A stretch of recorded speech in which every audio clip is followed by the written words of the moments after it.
La Cour suprême, chers amis, pourrait annoncer sa décision aujourd'hui concernant les tarifs douaniers de Trump. Alors en général, les gros dossiers sont traités en juin. Beaucoup disent que si elle tarde, ce serait une bonne nouvelle pour Wall Street. Chers amis, bienvenue dans ce Good Morning Market. Nous sommes le 14 janvier et j'espère que vous êtes en forme. On bascule sur mon compte X.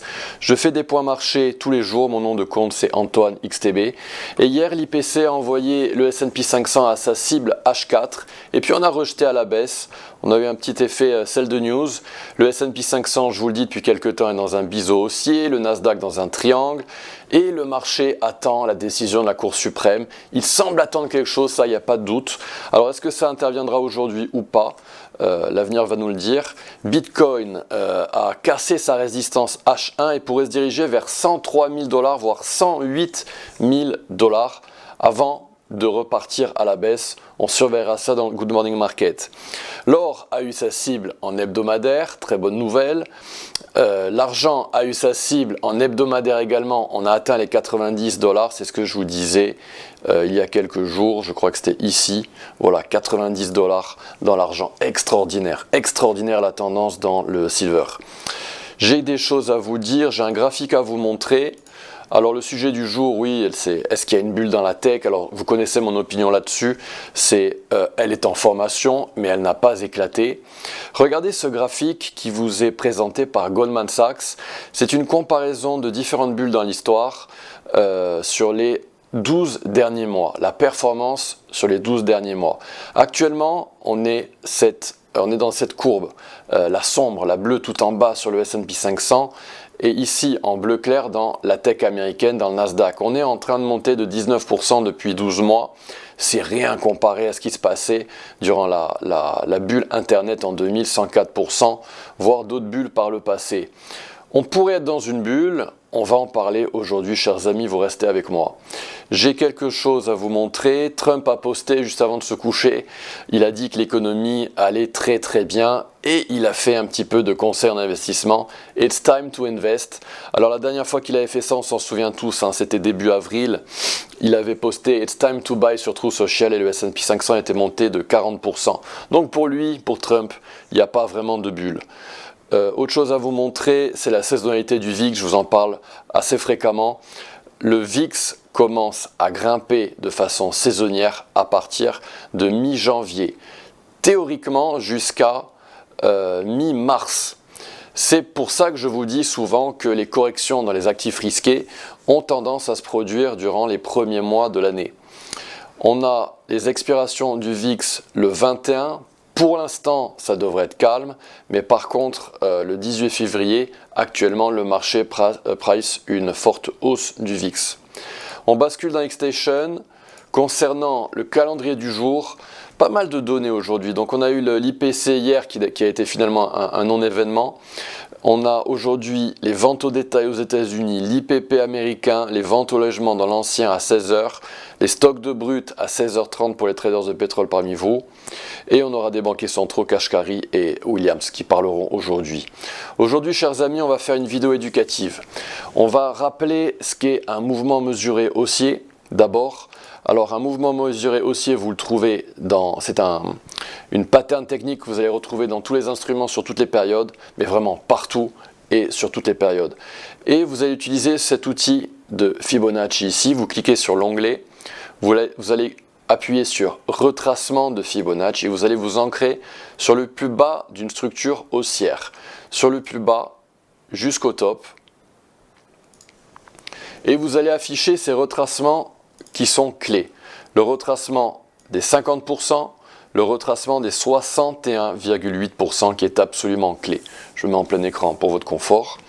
Donc voilà, vous allez inscrire ces valeurs, également 65% qui n'est pas un nombre de Fibonacci, mais qui est une valeur importante pour positionner son stop loss de l'autre côté, de la Golden Zone. La cible, le retracement négatif des 23,6%. Donc, ce que font les traders institutionnels qui utilisent les mouvements mesurés haussiers, eh bien ils vont chercher cette boîte verte et ils vont acheter cette boîte verte au retracement des 50% et au retracement des 61,8%, positionner leur stop loss en dessous de cette golden zone, ces deux petites lignes parallèles horizontales, pour cibler le retracement négatif des 23,6% ici en haut. Et voilà, ces mouvements mesurés haussiers, bon vous le savez, hein, je vous le rabâche comme un perroquet, hein, sont dans toutes les périodes, dans tous les instruments sur toutes les périodes, et vous les retrouvez dans les indices évidemment, et dans une action qu'on va analyser aujourd'hui. C'est une action qui peut être qualifiée de bulle. On est dans une bulle, en mon humble avis, mais c'est une action parmi d'autres. Alors évidemment, c'est une méga cap, pardon. Et donc c'est très très important. Google, si elle est dans une... désolé Google m'enrhume là. Si Google est dans une bulle, eh bien forcément ça va avoir une conséquence sur les indices. Alors regardez ça. Désolé pour le chat. Hein. Donc regardez ça. Je me mets en position, en échelle arithmétique. Parce que moi, mes graphiques, je les utilise en échelle semi-log. Et regardez ça, cette explosion à la bulle. Voilà, là, on a une configuration technique. On peut la qualifier de bulle en formation. Alors, est-ce qu'elle va éclater? Une bulle peut durer longtemps. Je vous invite à regarder vos oscillateurs, d'autres indicateurs pour évaluer la fin d'une bulle, des retracements, des expansions, ce genre de choses. Je vais rebasculer en mode log. Mais c'était pour vous montrer voilà, que c'est spectaculaire en arithmétique. Et c'est important de switcher échelle arithmétique log. Donc ici, on a une série traditionnelle de Fibonacci. Donc on va avoir une série de mouvements mesurés haussiers. Donc ici, le premier a permis aux investisseurs d'acheter à 88,75 des robots investisseurs que moi je vous conseille évidemment de suivre, même si je ne fais pas de conseil en investissement, mais c'est mieux d'être dans le camp des baleines que d'être dans son petit monde d'être humain. C'est un petit peu ce que j'essaie de vous dire. Donc on a eu la Golden Zone visitée avec une cible à 175 $ qui a été atteinte. On a eu une correction derrière pour nous permettre d'investir au sein d'un mouvement mesuré haussier numéro 2. Ici, on a eu le retracement des 50% qui a été visité et la cible des 236 $ qui a été complètement perforée. On l'a vraiment éclaté et on est vraiment largement au-dessus. Et c'est typique des actions haussières. Elles adorent partir à la hausse et dépasser la cible des 23,6% en négatif.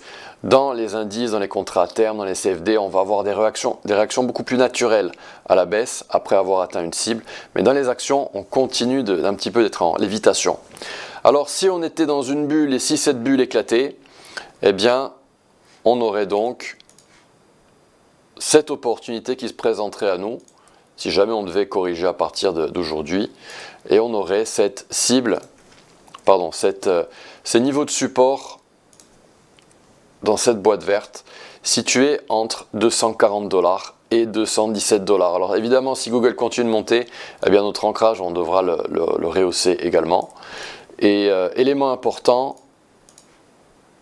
regardez cette ligne qui pourrait jouer son rôle à l'avenir. Si jamais on devait la visiter, elle pourrait servir de support après avoir servi de résistance.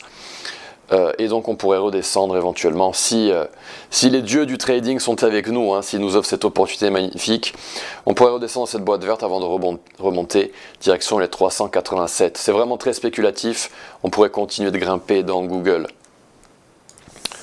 Alors chers amis, dites-moi ce que vous en pensez. Est-ce que vous pensez que est-ce qu'on est dans une bulle de la tech d'après vous? Est-ce qu'on est en train de l'éclater? Est-ce que vous pensez qu'elle est isolée comme moi? Dites-moi ce que vous en pensez, c'est super important. Je lis tous vos commentaires et j'y réponds avec plaisir. Est-ce qu'on va avoir une baisse dans les indices, dans les actifs risqués en janvier, en février? Dites-moi ce que vous en pensez dans la section commentaires. Ça m'intéresse également. Chers amis, j'espère que cette vidéo vous a plu. Si elle vous a plu, merci de la liker, de la partager avec des amis. Merci de vous abonner à la chaîne, hein, c'est super important. Vous n'êtes pas assez à vous être abonné à la chaîne. Et évidemment, visionnez mes vidéos éducatives. N'hésitez pas à me poser des questions sur les réseaux sociaux. Je suis présent sous le nom de Antoine XTB un petit peu partout, y compris sur Instagram au nom de Antoine-Andréani-XTB. Très très belle journée. J'ai une annonce à vous dire. Je suis dans le live de Twitch d'Anto Conseil. Je vais essayer de poster le lien sur ma page X si j'ai le temps. En tout cas, je serai en live là pendant une petite heure avec lui ce matin à partir de 9h30. Belle journée, à bientôt, au revoir.